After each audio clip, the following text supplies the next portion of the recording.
Of course, I had to get the teal and blue palette because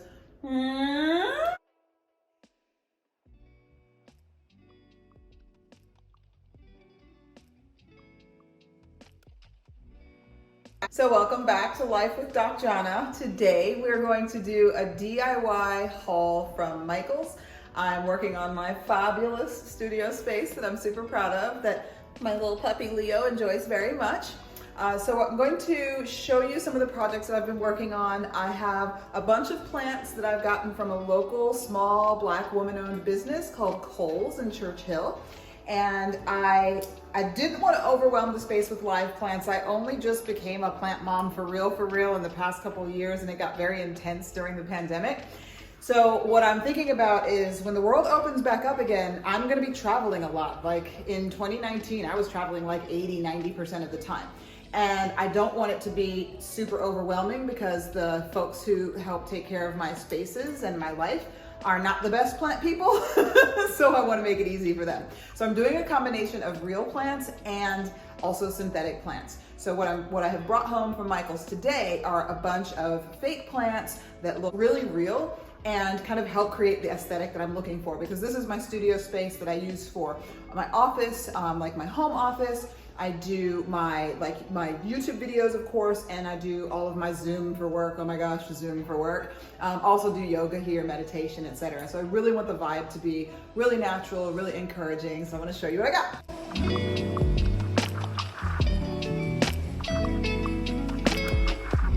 All right, so these are bag preserved mosses that I got. This one's almost empty because I've already started the project, and I'll show you that later.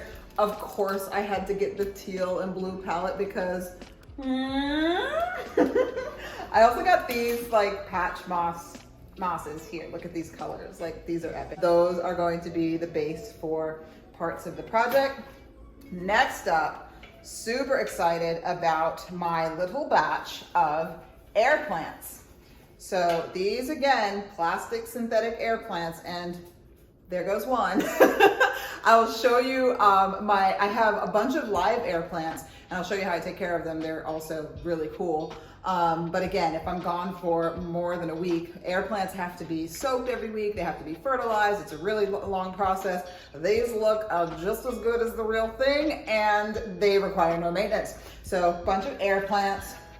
And then I got this really cool, I'm obsessed with succulents. Succulents, like, they cleanse the air, they create good vibes, they look really gorgeous and juicy. They actually are a perfect plant, a live plant, for people who do travel a lot, because succulents want to dry all the way out. They need to dry all the way out in order to, like, they're used to being in the desert where there's not a lot of rain.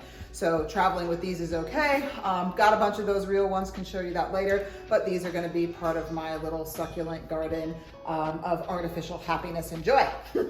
And then I got another one of these. It's funny because I actually bought a real plant that looks just like this today.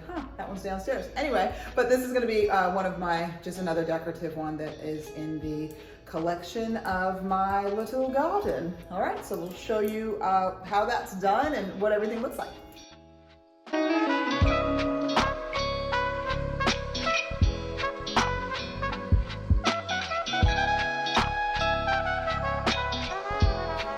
While I'm up here in the studio, I'm just going to do a little bit of plant care for my real plants, because remember, that's what we're actually in it for.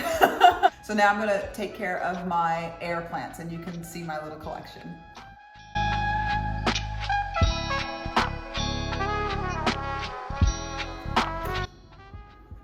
So these are my baby air plants. They grow, they actually come from Guatemala. They grow in Central America, and they're actually free and abundant. They're all over the trees, just hanging there. And it's amazing that we sometimes pay a whole lot of money to get to them.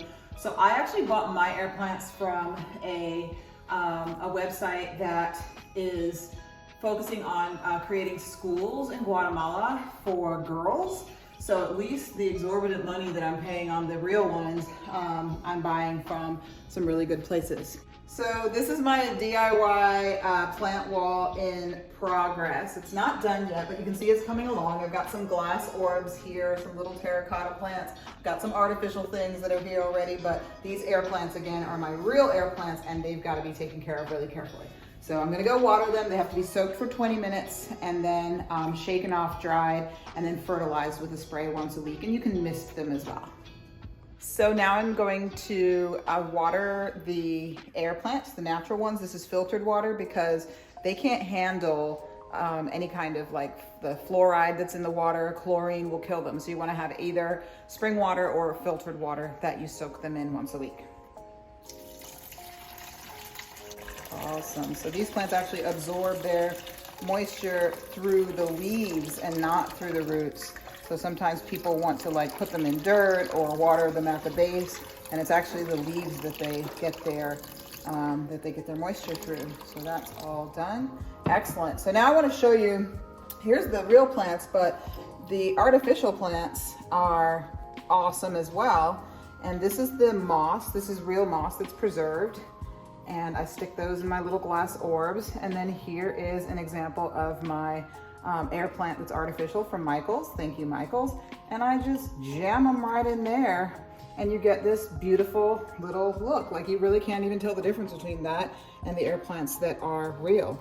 So if you look down here, this is my collection of orbs. I'm gonna finish out the rest of those and then we're gonna hang them on the plant wall that we've created. I thought that would make a really cool look to have some dimension and have a little different kind of foliage. I'm excited. Now I'm going to take this twine and attach it to the hanging bulbs. The bulbs that are up already are hooked onto the wall. They've got these cool little like sticky hooks and then they just hang right there. But the new ones we're gonna hang and then put inside of these hexagons because hexagons are the best-agons. To achieve this look, you want to take a piece of twine and tie it securely, a little double knot's fine, at the base of this loop. And then you want to leave enough string. I know that this is actually longer than the hexagons that I want to put it in, but I want to have plenty of string to work with so that I can make my knot and then cut it shorter if I need to, or just tuck it and hide it. But you want it to be long enough to be secure, and you want it to be able to hang free. So we're going to tie a bunch more of these and then set them on the wall. Okay, now I'm going to hang this air plant inside of my little wire terrarium. This is not going to be elegant.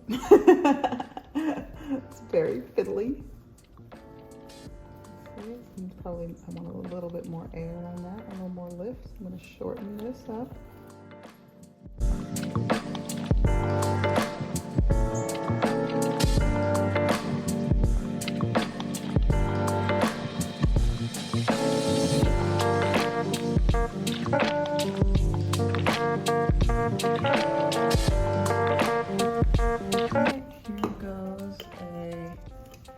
Air plant into one of the high bulbs so that we don't have to water that.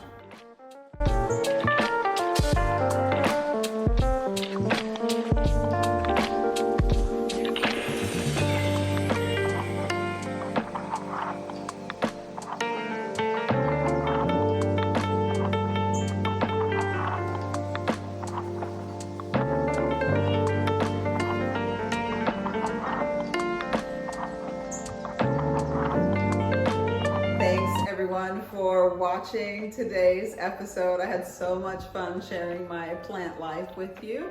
I hope you have a good time creating your own DIY solutions and taking care of your live plants. If you want to see more of my random adventures, be sure to like, follow, and subscribe to my channel, and the rest of my social media will be listed down below. I'm on Instagram and everywhere else as Tiffany Jana. This has been another day in the life of Doc Jana.